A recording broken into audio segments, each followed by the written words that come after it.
Hello, this is John, your host from Dairyland Frights, the paranormal podcast that covers everything spooky, creepy, and mysterious in the Midwest.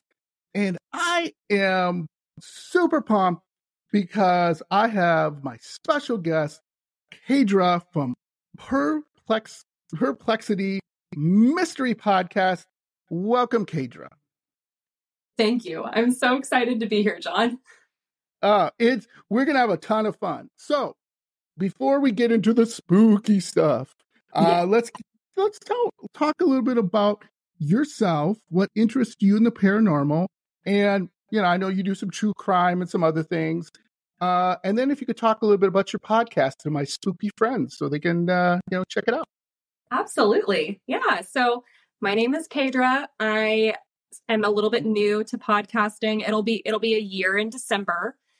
And Nice. What got me into the paranormal and supernatural, I think a lot of it was my childhood, because I grew up in a very, very religious household.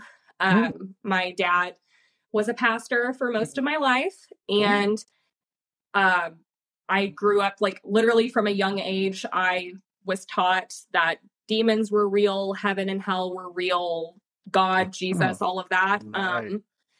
And my parents would have what seemed to be like spiritual attacks sometimes in the house. I think because we were such strong Christians, then you're a little bit more prone to things like that. Yeah.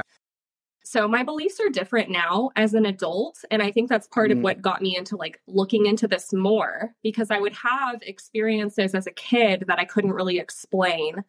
And I didn't know, at the time I thought it was demons, the devil, what have you. And then as I got older, now I'm like, I don't know. I don't know if it was in my mind because of my childhood. I don't know if it really was a demon or a ghost.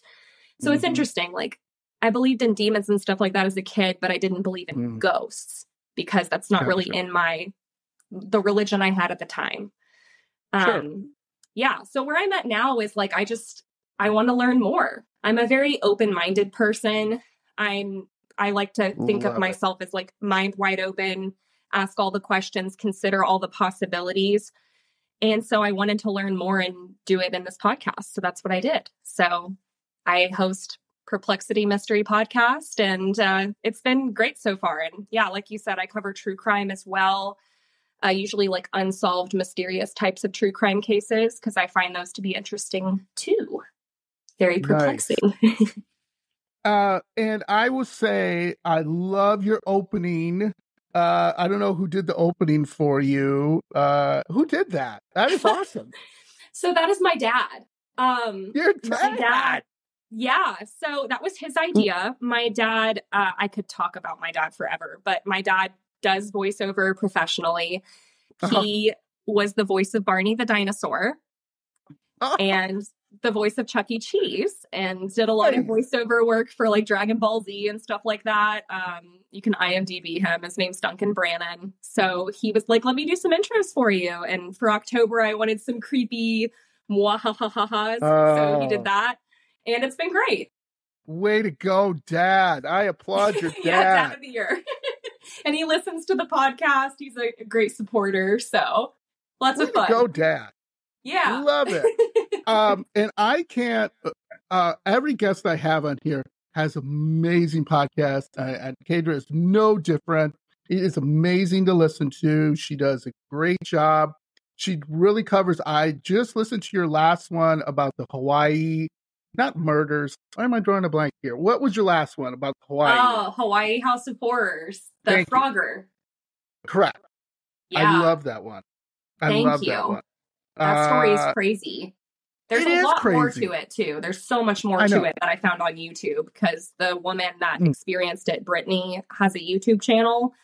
And there are a lot of things that she talks about that I did not talk about in the episode. So you can learn even more going down her YouTube channel. I think it's called Brittany. It is a crazy story. So the other thing is, can you share a spooky, personal or favorite story? It can be funny. It can be really spooky.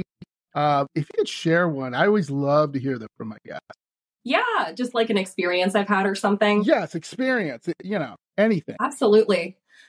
I have so many, actually. They're mostly That's from what my everybody childhood. says. Yeah, it's true. It is, right? Yeah. Let's see. There's one that I really like telling that involves my sister primarily, but I witnessed all of it. And I really like this story. I've actually told it on the podcast before, so you may have heard it. But I like this story because I have no explanation for it. And it's not like a typical ghosty story. It's just very interesting. So, sure. My sister was over at our next door neighbor's house one day, like the house that sits right in front of our old house. So, you'd walk out the front door, see them right there, see the front yard. And that's important to the story. So she was on a rope swing, just playing, with the kids. You remember those dangerous rope swings that should be outlawed now? Yes, they should be. They're so dangerous. Yeah, I know. It's a string of death. Yeah, really. Rope of death. So my neighbor, Chris, was swinging her and kind of twisting the rope, spinning her around. Ooh, and the rope just kept twisting tighter and tighter and tighter. Oh, no. And it got caught around her hair. And I didn't see all of this at the time because I was in my backyard, but they're in the front yard playing, doing all this. My parents have friends over in the house for some kind of church event. Okay. And I'm in the backyard and I hear this snapping sound and a blood curdling scream. Ooh. And the scream sounded like not my sister at all. It sounded like an older woman. And it freaked me out. It was clearly a very alarming scream. So I sprinted to the fence and I climb up the fence and I'm looking over to the front yard of my neighbor's house where the sound came from. Okay. And all I see is the back of my sister's head and her body hanging 3-4 feet up from a rope. Ooh. And the rope appears to be around her neck. Oh. So I go into full panic mode. I think I was maybe 13, 14 when this happened. And my sister was 4 years younger than me. So 9, 10. So I run through the house really quickly so I can tell my parents. Carlisa's outside. This is happening. Blah, blah, blah. We got to go. And then within less than a minute, we're all across the street in front of my sister to help her. My neighbor, Chris, is nowhere to be found. I think he ran off and freaked out. Of course. Of course. Carlisa said he ran inside to get some scissors or something to try to cut it down. I don't know. But he's nowhere to be found. Yeah. But what's really interesting about this story, right? It's terrifying. We want to make sure she's okay. Like I said, we were there within less than a minute. When we get there, this woman had appeared from what seemed to be out of nowhere and was holding my sister on her shoulders. And what I saw was a shorter Hispanic woman. She was quiet. I don't remember her saying anything to us. And she was just kind of struggling to hold my sister up on her shoulders because she was such a small statured woman. Sure. But she was, kind of alleviating that weight from my sister. The rope was entangled very tightly around her hair. Okay. And she ended up losing a lot of her hair from that accident. She had to grow it back and everything. But she, I think, she had less of an injury thanks to this woman. Yeah. So anyway, my parents get there and they're like, thank you, ma'am, so much. We've got it now. And so my dad kind of steps in to help. And as soon as my dad stepped in, this woman vanished, completely gone. And where we are situated in the neighborhood, it's not like we're right on a corner and she could have just darted off. So I don't think it was adrenaline, losing lapses of time and her just walking away and us not noticing. She really vanished. And the other really weird thing about all of it is, like I said, she didn't say a word to us. And then later, when my sister was fine and we untangled the rope and all that kind of stuff, and we're just kind of reflecting on it, me and my parents and my sister were all like, wow, thank God for that woman, blah, blah, blah. And for some reason, we started describing her. I guess maybe we found subconsciously something odd about her. So I was like, yeah, for some reason, I started talking about how she had dark hair and blah, blah, blah. And my dad was like, no, what are you talking about? She was like a tall woman with light hair. And my mom said she was a redheaded woman. Like, we all had vastly different descriptions of her. Yeah. So it was a very strange experience. And my sister has had some other experiences where, like, kind of like near death or near accident experiences where she should have been hurt or even like killed and she was completely fine. And there would be weird things where it was like something, it seems like something has attached to her and is protecting her in life. Interesting. So, but that's like one of my favorite stories. I love that story. And I don't have an explanation for it other than it being like some type of protective angel or something. So, yeah. I love that, Kaydra, because one of the biggest things when people associate the paranormal, what do you think about? You think ghosts trying to kill you, demons trying to eat you and kill you and take your soul. It's all this terrible stuff, right? Yeah. But they don't think about the good things. There have been people who have said, like, I was walking across the street, I wasn't paying attention, and this car was coming for me, and like this force pushed me. You hear stories like that, right? Or, you know, I was sleeping and, you know, all of a sudden, I don't know why, I just woke up and like my house was on fire. And you're like, okay, and somebody like dragged me out of bed. Something. I don't know what it is to this day. So again, I think that's really interesting. And I bring this up a lot, but when I've interviewed a couple episodes, check it out, I interviewed a woman who is a practicing witch from the Netherlands. Even in their country, they think paranormal is mostly negative. There is some associated of good with it, but mostly negative. And it's funny, right? Is the similarities that you kind of get into? Because we don't, I mean, let's be honest. We don't want to be sitting there and have a show about all the nice stuff that happens. Everybody's like, okay, you want the blood and the guts and the demons coming in, right? And the true crime, right? So I just think that's interesting. Yeah. One of the things that I always say, though, is that, again, paranormal is the way you look at it, right? Do you, when you started getting into paranormal, did you, were you more of a skeptic, you think? Are you still a skeptic, or what do you think you are? I am still a skeptic. It's so hard for me to try to like verbalize my beliefs because like I am ingrained to be such a logical person. And it's interesting because like the job that I have now is very much in like science and healthcare. I'm a medical speech pathologist. So I do a lot of like brain injury and stroke rehabilitation and a lot of evidence-based practice and reading scientific journals and stuff. So then I have my feet kind of in two worlds, I feel like, but I think that that's good. I think it's okay to not know or understand the world that we're experiencing. And I think it's good to consider all different things, like what it could or couldn't be. And then, like I said, it's okay to not know. So like I'm a skeptic. But that's not to say that like I write off people's experiences because like I told you, I've had experiences I can't explain. I think I'm more of a skeptic in that like I'm not so quick to say, oh, that was for sure a demon or that was for sure a ghost. Yeah. Yeah. And that's interesting. I think most of the guests I have, in fact, I'd say all the guests I've had on Dairyland Price, as well as most of the community out there is, you know, a skeptic. And we have to, right? We have debunking things and stuff. It sometimes helps you to understand, because now when you don't understand something, it's really, I don't know, I don't want to say hard, but it can be hard on you. Like, why did that happen? Right? Why was that, you know? And then sometimes that's life. It can be hard to build like a trust with your audience too. Yes. If you are so far on one side, I feel like, or at least that's been my experience listening to some podcasts. One of my favorite podcasts actually that I like discovered recently this month, it's called The Chilling Podcast. Okay. And it was so fascinating to me because it's about a paranormal haunting. And she's walking through this whole terrifying experience she had in this home.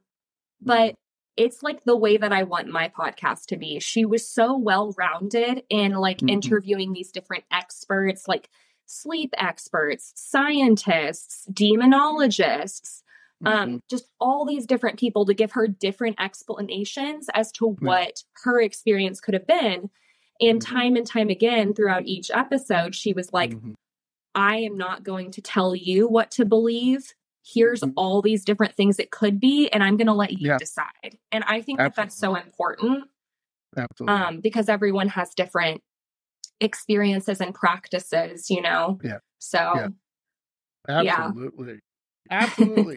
So, without further ado, Kaydra, let's get into the spooky stuff. Let's do it. Kaydra, I'm going to tell you something.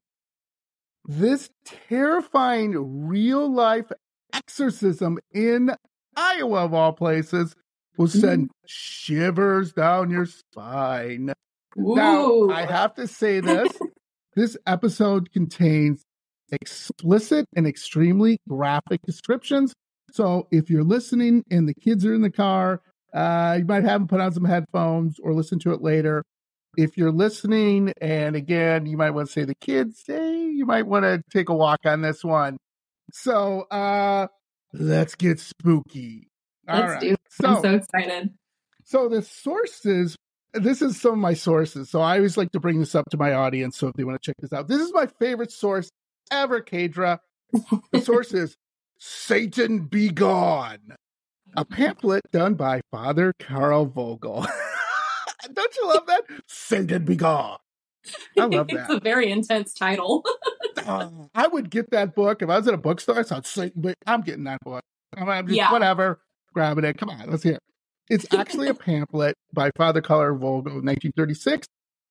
The Catholic Church approved this pamphlet. You can find it. It's hard to find. There are a little bit of things I got out of it, but it's kind of hard to find. It's not like you go into a Catholic church and they're, hey, Satan Be Gone. Oh, great, I grabbed that. The other source is Only in Your State. And the last one is, some of the other ones I used was Wikipedia Last Gasp.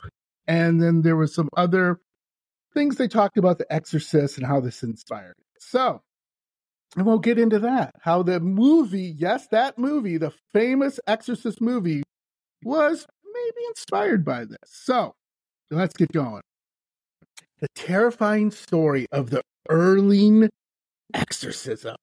So, in 1928, one of the last, this is interesting to me too, I love history by the way, sanctioned exorcisms was performed on a woman in EARLING, Iowa, Emma Schmidt, sometimes called her name Anna Euckland.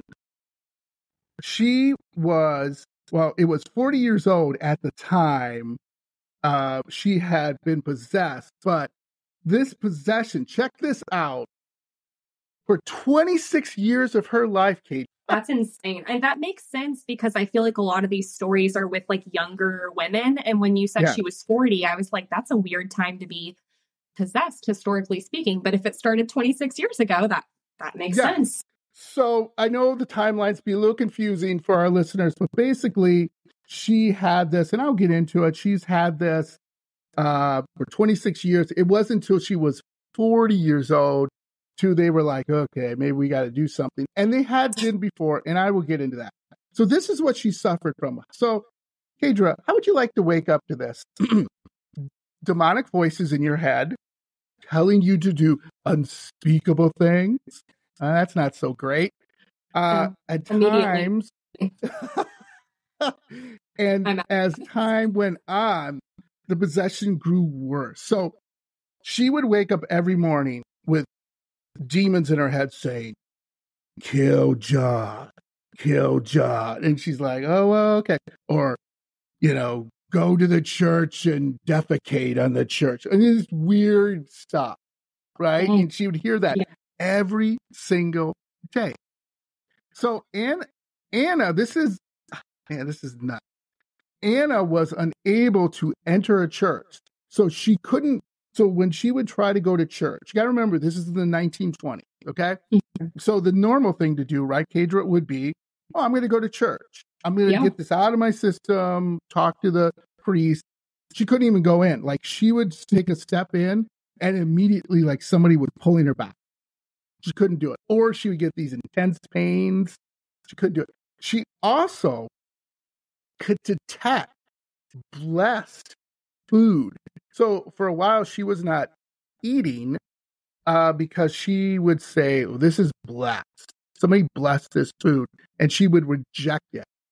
Also, she would recoil at the touch of a blessed object. So one of the things, people, she'd be near a cross and she would some people would say she'd jump back and hiss. So she and she'd jump back. Like a vampire. Somebody had a cross around it. Yeah, it was crazy, right? And so it was just all this. Now, this isn't for oh, she's having a bad day. This is constantly. So you're walking down the street, you're having a day, and this woman's coming towards you, and you have, I don't know, a cross around your neck. And all of a sudden, she would just hiss and then get away from you and run away from you. And okay. I don't know. Have you ever seen anyone like that? Have you ever been around anyone like that where done strange things like that? Can't say that I have. No. Maybe my parents have, because like I said, my dad was a pastor, right. And they said that they experienced things like that where they were like, yeah, my dad said that he cast demons out of people before, so I'm sure he could tell you all kinds of crazy stories.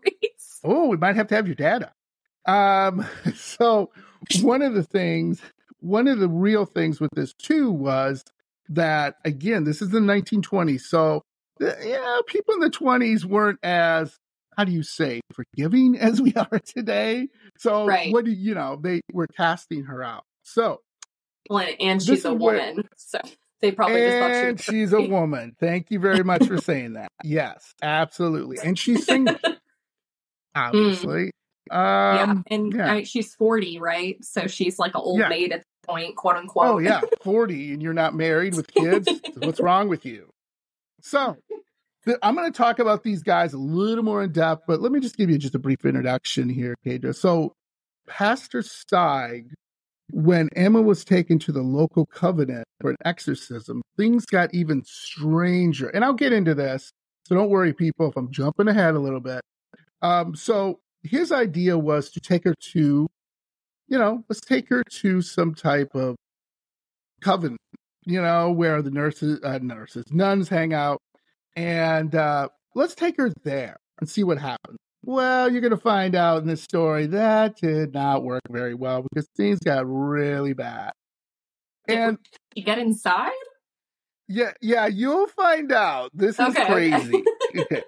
So let's first get to know Anna or Emma. Like I said, that might be a little confusing. I might be saying Anna and Emma. Why she had two names? People said that she was two different personalities. So in other words, schizophrenia as we know today. They did not know that. You got to remember, this is 1920s medicine. But again, she was for 26 years, since the early 1900s, dealing with it. So it's not exactly the greatest. You don't really have an emergency room, right? So everything was witchcraft back then. Absolutely. So let's get into a little bit of history. Emma was born in 1882 in Marathon, Wisconsin, and received only, this is important to remember, an elementary education. So she did not go to high school. She just was, I think she dropped out the fifth grade. So, okay, that will kind of understand why she's this way. Her father, Jacob Schmidt, had a reputation as being adamantly against the church, remember this too, and as a womanizer. So in other words, this guy's screwing around on his wife, doesn't believe in the church. She's an elementary education. See what we're setting up here? Right? Yeah, not a great upbringing. Very limited experience. It gets worse. It is also alleged that Jacob was an alcoholic and may have sexually abused Anna or Emma, but no information has been uncovered about that. But people believe he was this womanizing, incest, alcoholic. I mean, talk about the worst father. Yeah. Wow. Sounds like a piece of shit. Can we cuss on this podcast? Exactly. Yes, we can. Please do. I welcome it. So you go, where's the mom? What's going on here? So gets worse. You think you have a bad life. The best estimate is that her mother must have died in the early 1890s prior to 1908, in other words, that Emma was born. So her mom's dad, let me recap. Her dad's a womanizing, alcoholic, incest, piece of shit. Mm-hmm. And she grew up in that, okay? But here's the thing that started the whole ball rolling.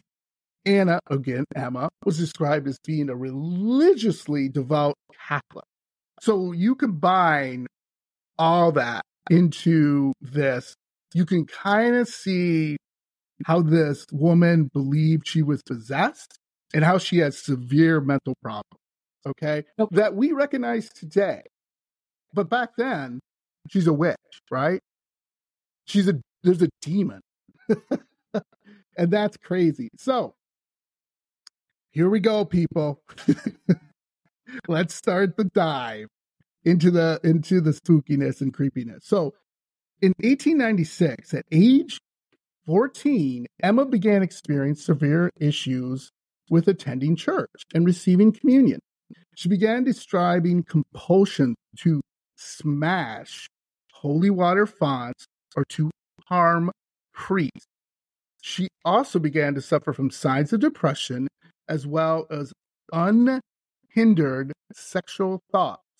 She believed, that she was going insane. This also could be attributed to losing her mother, her father being a piece of shit, and that, again, this is small town Wisconsin, small town Iowa in the 1900s, okay? We're not the most forgiving bunch. I'll take your word for it. Yes, trust me, we are not. Even today, there are things where I live in a small town where you're like, really, buddy? It's the 21st century. What's going on, right? Come on, get past that. So it gets, you think that was weird? It gets really weird. Over the next few years, it is alleged that in 1908, Emma's aunt Minna, who may have also been her father's mistress, gross, or may have began, the process of cursing Anna by placing magical herbs in Emma's food. And on top of it, we just said witch like a million times. People thought she was a witch. Again, there is no supporting evidence. I looked around to this allegation about her aunt having relations with her, with Anna's dad, and poisoning Anna. But I've just talked about the last 5-10 minutes about her life. I don't know about you, Kaydra, but that's kind of like, what do you think? What a life, right? That's terrible. Yeah. Have you heard the story of the Bell Witch? Yes. There's a similar theory in the Bell Witch, which I literally just recorded an episode about today. So it's like very fresh in my mind. But this sounds a lot so far like the story of the Bell Witch with the daughter Betsy that was tormented by the entity in their home. Right. And right for my same age too. Yeah, and for my spooky friends out there, I know it's fresh in your mind, so please fill in the gaps for me, Kaydra. Sure. The Bell Witch was one of the most, I don't know, I would say most documented cases of a actual witch possessing people, causing problems for this gentleman, this farmer. It's a great story. But at the end of it, what people think that is the father made this all up, and he was having incestual relations with his daughter. Am I off on that? No, you're not. Okay. Yeah, no, you're not. There's a lot of theories around it, but one of the theories is that Betsy, to compensate for the horrific trauma that she was experiencing at the hands of her father, kind of like one of two things, either like made up this entity in her mind and like she was this master ventriloquist and making all these disembodied voices that they were hearing in the house, or two, she created some type of like tulpa to protect her, and it was created to like protect her from John allegedly molesting her father. Not me. Yeah, so it's I have interesting. No relation to this guy. So when you were describing Emma in your story, and she's sitting in the church and she starts having these thoughts and hearing these voices, it sounds to me like this might have been around the time she was maybe allegedly starting to be molested by her father, perhaps, since you said that's a theory in your story. Yeah. So let's get right into that. So while many of Emma's complaints could possibly have been symptoms of hallucination, a pure historical case, nervous spells. So back then, nervous spells, what we call today is anxiety, right? So when people go into hysteria, well, today it's anxiety. And my daughter suffers from severe anxiety. And if it was back then, they would lock my daughter up and probably drown her or some crap like that. So I'm glad I live where I live. So this is again, none of the doctors could find issues, Kaydra. In fact, one leading specialist at the time asserted that she didn't have the least sign of nervousness and that she was normal in the fullest sense. Who is this guy? Wait a minute. So let me recap. You're not a psychiatrist. I hope this was just like a general family doctor, that didn't know what the hell he was talking about. General family doctor. Correct. And like, wait a minute. She wants to do weird things with priests. She can't go into church. She can't. Oh, boy. Oh, she's normal. It's completely normal. Really? Okay. So, but then again, remember in 1908, medical science had only the most primitive understanding of mental issues. Given today's understanding, it is possible that Emma's case obviously would have been treated dramatically different. So, let's get into The Exorcist. This is crazy. Okay? And if any of this is half true, Kaydra, it's like, damn. Okay, so at some point, Anna's local church became involved, and I'm going to butcher this because I'm a mushmouth. Father Theophilus Reisinger, a Capuchin monk working in St. Anthony's, was considered to be an exorcist in exorcism and was the few Americans with experience in that area. So this was not like a big, like there were only a handful of people who could do exorcism. Okay. Sure. So your choices were limited. So one of the you've got your one sheriff in the town and you've got your one priest that can do exorcisms. Yep. You're like, what am I going to do?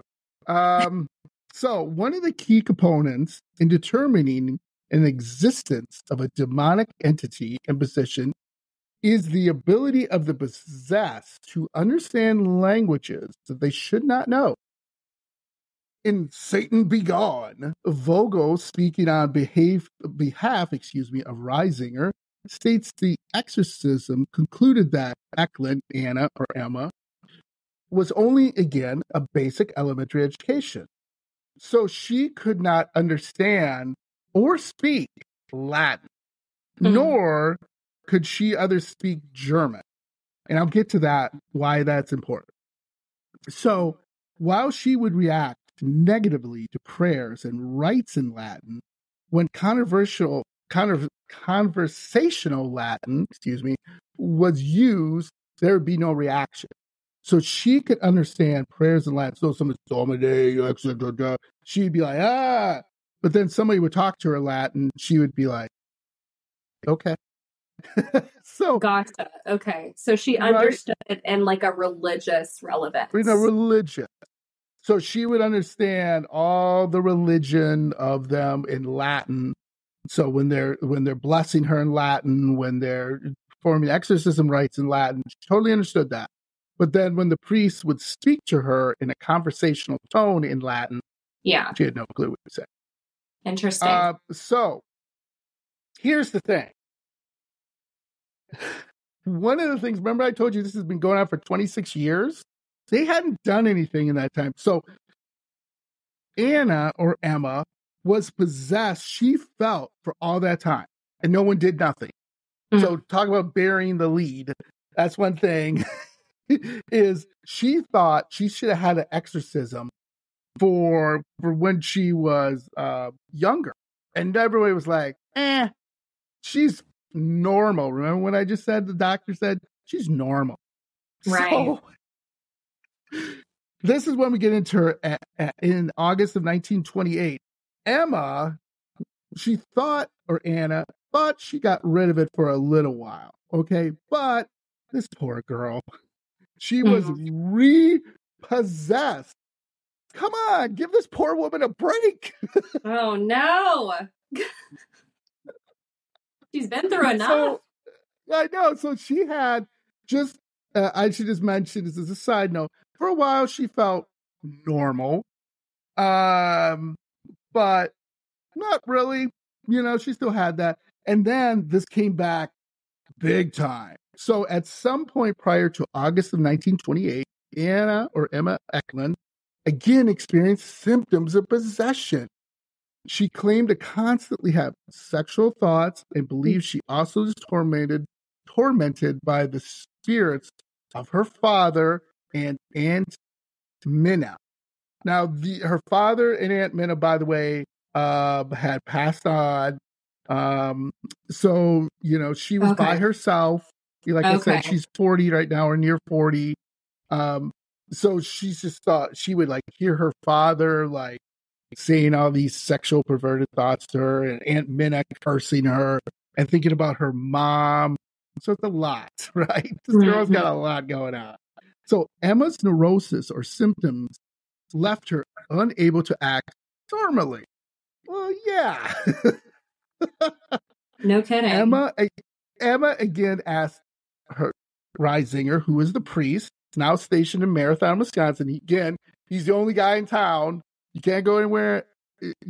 Take that out. So he's still alive. He's still alive. Thank goodness. Thank goodness. So after failing to be able to help Emma through normal means, I don't know what that means. Kaydra. I just what does normal means? They had concluded that she had been repossessed. What a bummer.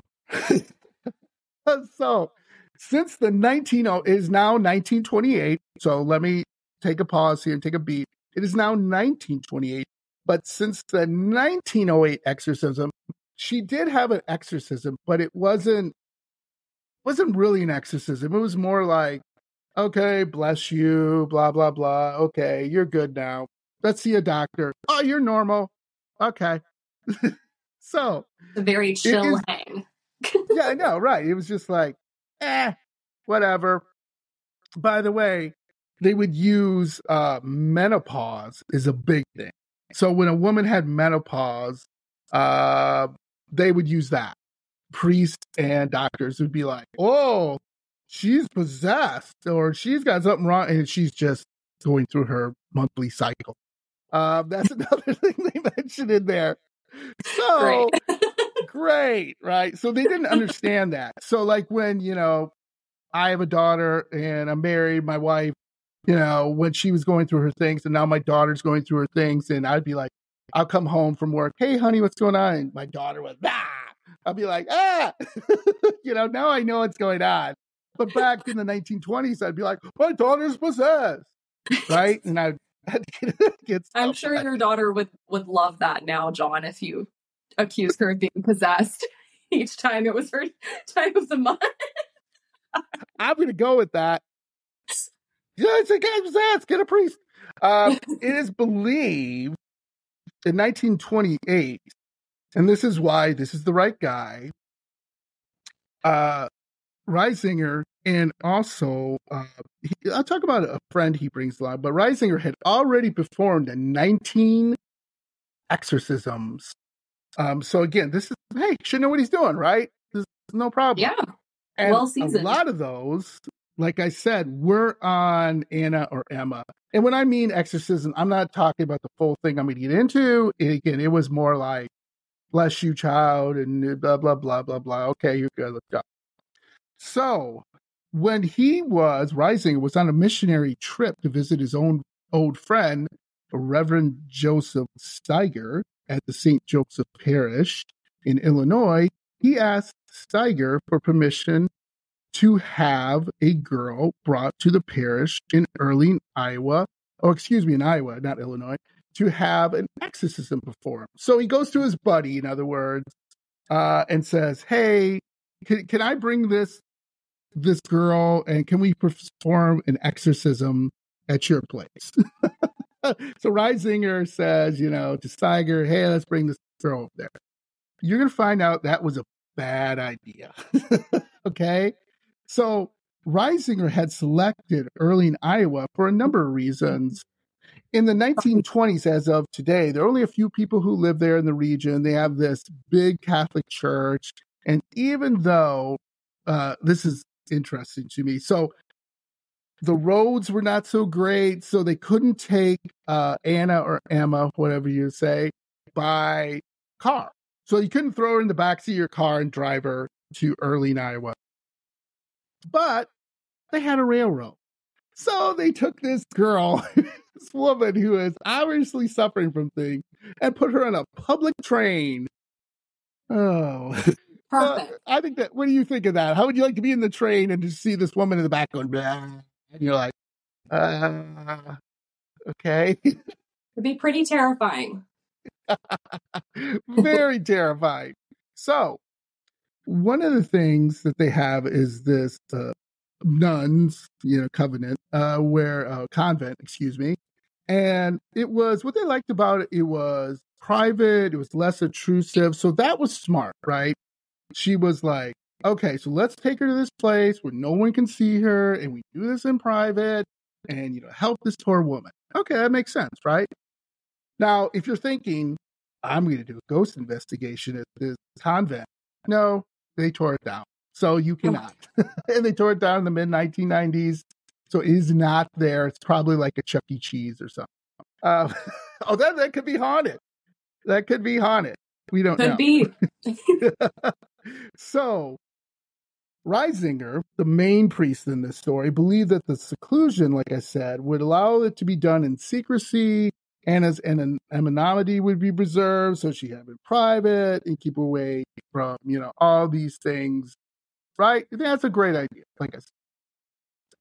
So, on 18th of August, 1921, Anna arrived by train, like I said, and the entire process was done in extreme secrecy. So nobody in the town of Earling, Iowa knew this. They basically snuck her in and everything. And they made the nuns aware of the situation, but anybody else, no. So I think that's pretty cool they did that, right? So people were in a small you would think town. it would be like a big public spectacle. Yeah. Yes. So it's good that they kept it private. Yes. So this, where it gets, I don't know what to believe, but if this happened, this is crazy.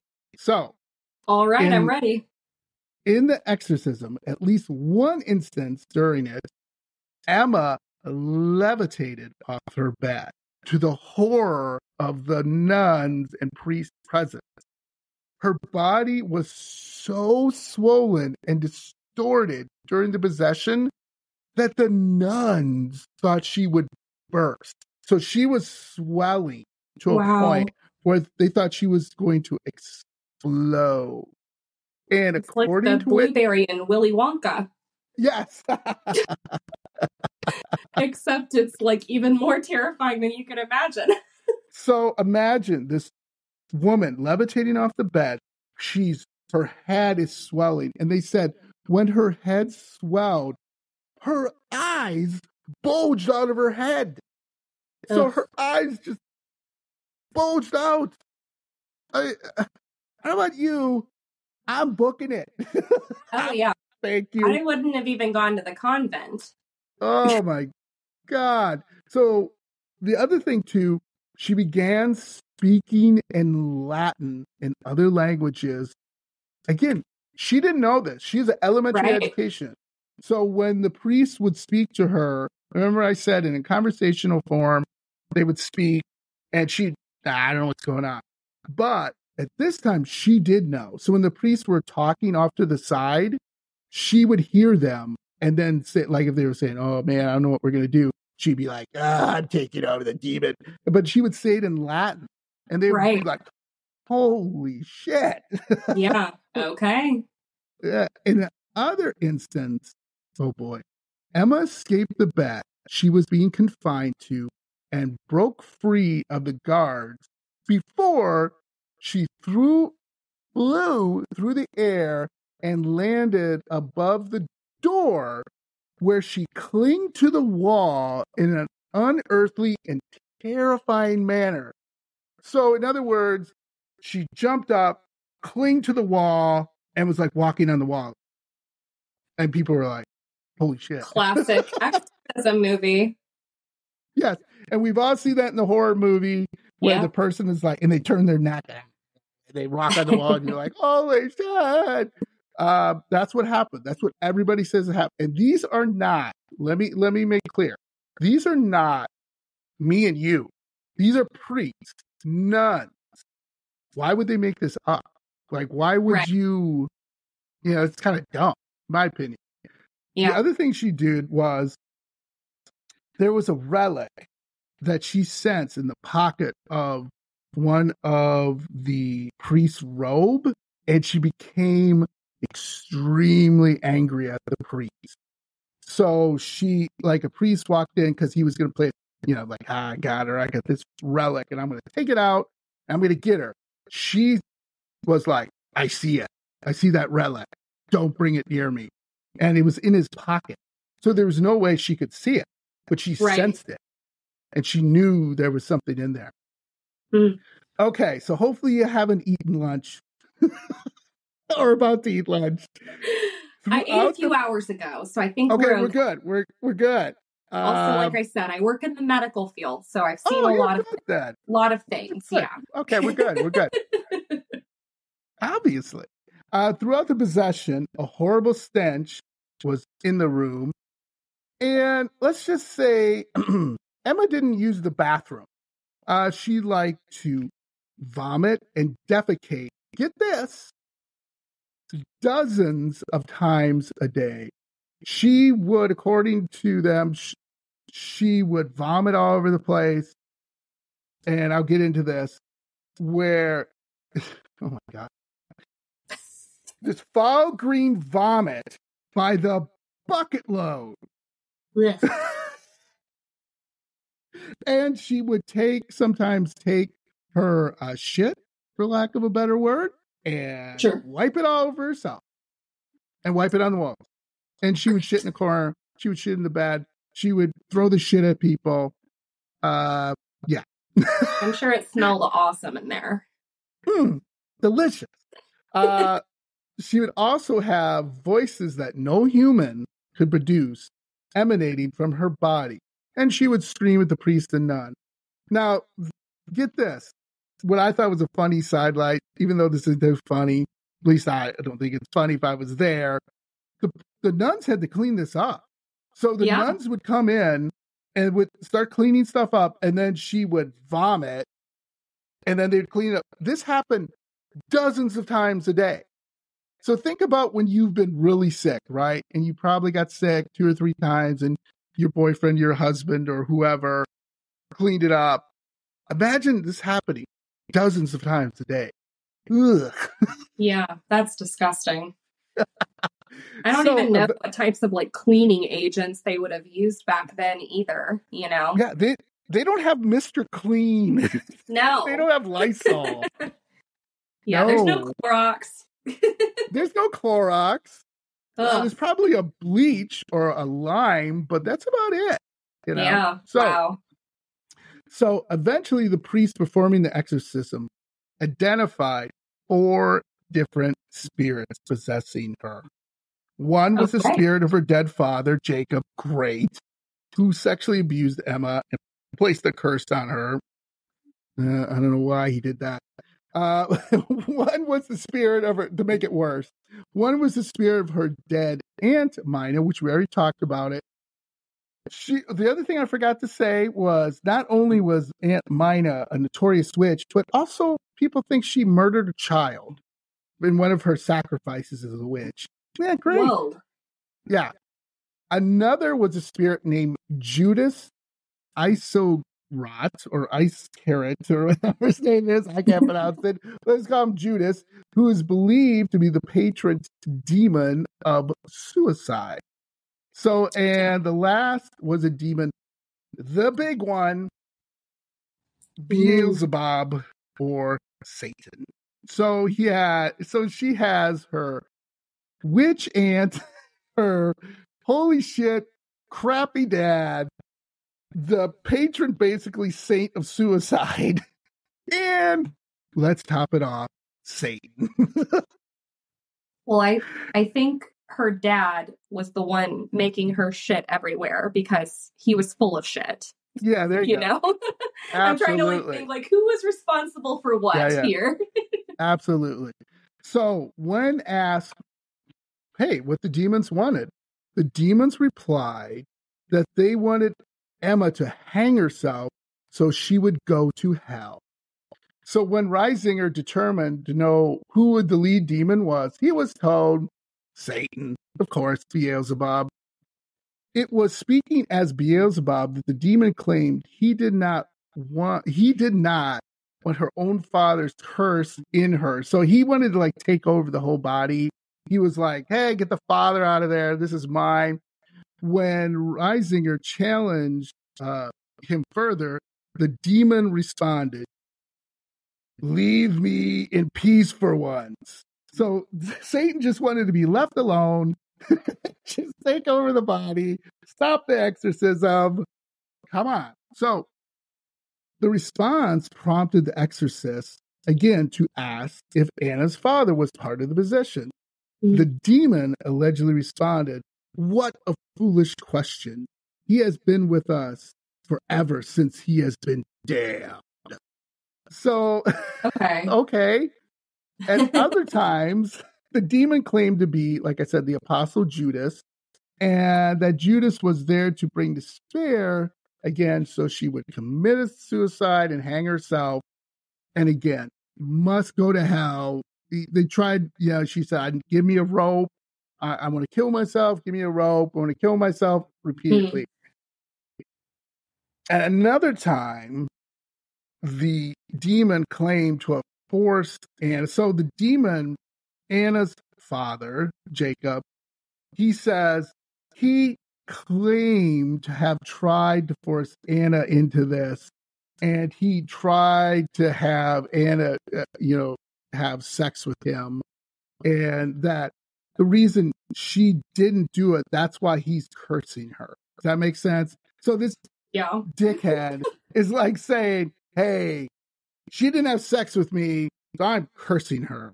That's why I'm in here. Like, dude. Wow. How original. Let it go, right? Right. So move on. Oh my God. So again, the other demon, like I said, Aunt Mina was in there. People claim that she had murdered 3 children while she lived. So I totally forgot. She hadn't done 1. They claim she did 3. Yeah. So she would, just so these demons that little fact in there. Yeah, throw that in there. So all these demons were claiming they had done all this stuff through Anna. So imagine you're a priest, you're sitting there having this conversation, And the scumbag dad's going, well, I tried to have sex with her and she didn't want me, so I'm cursing her. And then Aunt Nina comes and goes, well, I didn't kill one child, I killed 3 child. What are you talking about? You're like, yeah, that's wild. And then all through the exorcism, this is kind of weird. I'm not sure what they meant by this, so help me out, Kaydra. Emma suffered from physical distortions that would radically alter her appearance. Her face would become twisted, her body would contort in impossible ways, and at times her pale, death-like and emancipated head, often they assume, this is really weird, an inverted water pitcher and became glowing red as glowing embers. Her eyes and lips would swell to huge proportions, and Anna's stomach would become hard as stone. I don't know, when you ask your dad about that? Because, in other words, her head would turn like an inverted pitcher. So, take any pitcher you have and turn it upside down. That's what her head looked like. Her eyes and lips, like I said, would swell to these crazy proportions. Her face would distort and become twisted. Her body would contort. Yeah. Wow. Right? I mean, obviously, I've heard of in possessions, people's faces making these distortions and kind of taking on the form of someone else. But I don't think I've ever heard of people being possessed taking on the form of other objects. That's really interesting. But for some reason, that's making me think of the burning bush story in the Bible because of the fire, but that's interesting. I don't know. Yeah. So also during the exorcism, Emma seemed to react particularly strongly to certain elements, holy water, and would shout, away, away with it, away with that abominable dirt. Oh, that burns, that scorches. So they'd throw holy water on it and she'd be get it away, that abominable dirt. During what exorcism, this is all happening within a certain time, by the way, and you're just dealing with it. During one exorcism, Father Steiger placed a small relic of a little flower of a child, Jesus, in a small pikes, and that he carried in his pocket. It's a little box. The demon screamed in Anna, away, away with that, away with the relic of that little flower, away with that weathercock. Okay. Not sure what that is, but all right. Later, the demon threatened Steiger to withdraw permission for the exorcism. It was allegedly said he will learn to know his better. Lucifer is on his track, so Satan is on his track, and will make the kettle hot and heavy for him. And then she would laugh. Just wait until the end of the week. When Friday comes, then the following Friday, Steiger received a call from a local farmer with a critically ill mother needing last sacrament. While driving to the home, remember, he just cursed him, you're going to be in some kettle. I guess he missed his car. But driving to his home, this is he's about to cross a bridge over a ravine. A dark black cloud appeared, and he was blinded. As a result, Steiger crashed into the railing of the bridge. While the car was completely destroyed, other than a few cuts and frayed nerves, Steiger was okay. So, like I said, when they're talking, he says, Lucifer is on your tracks, and it's going to make the kettle hot and heavy, and then, basically saying, something bad's going to happen to you, right? And that's what happened. That's what happened. And again, this is the priest saying this. So this isn't like you and me. And just this dark black cloud appeared out of nowhere and he smashed up his car. So you're probably saying, how long is this exorcism taking? Well, after 3 weeks, yes, 3 weeks, almost a month, which is unusually long exorcism. Okay. Yeah. This is the good news. There's a happy ending. Emma broke free from the demon's grip. Her first words were reportedly, "Praise be to Jesus Christ." And as soon as she said this, the nuns broke down in tears and everyone rejoiced. So this had taken 3 weeks of nothing but defecation. Let me just recap really quick. Nothing but defecation, vomiting, Satan saying all these things, her trying to escape, her walking on walls, her like seeing like relics and stuff and screaming, screaming. Oh, by the way, she never ate anything. Up to like a blueberry size. Well, it's a blueberry, thank you. Eyes bulging out. By the way, she didn't eat anything in this 3 weeks. They had to force food down her just to keep her alive. Yeah, because she couldn't eat it. She'd throw it up. Yeah, they said she was emaciated. Correct. So anyway, so you're probably saying, oh, this poor woman. Is she okay? Well, she's dead now, obviously. But so I guess she's okay. Emma lived out the rest of her years in relatively peaceful and devout manner and never complained about her symptoms again. The priest who performed the EARLING exorcism, again, wrote a book, Begone Satan. That's actually a pamphlet, which he retold his account in the exorcism later. There's some books out there you can get if you're really interested. I'll put some links to it, see if you can find it. No, here's the thing. You know the movie The Exorcism, right? Have you ever seen that one? Of course. Supposedly, this was the story that inspired the novel The Exorcism and the legendary movie that would go on to scare millions of people decades to come. Now, there's some debate about that. There's some debates. I read some things where they said, no, this isn't it. And I'm like, if this isn't it, I don't know what is. Yeah. Levitating, everything in The Exorcism. I just rewatched again and because I wanted to do this before I got on here. I'm like, okay, it's a girl. She's freaking out. She's fucking some vomit and crap and levitating. Where else did they get this? There's another one. So I looked around and people say, yeah, there's some things where a young boy had the same thing, but come on, people.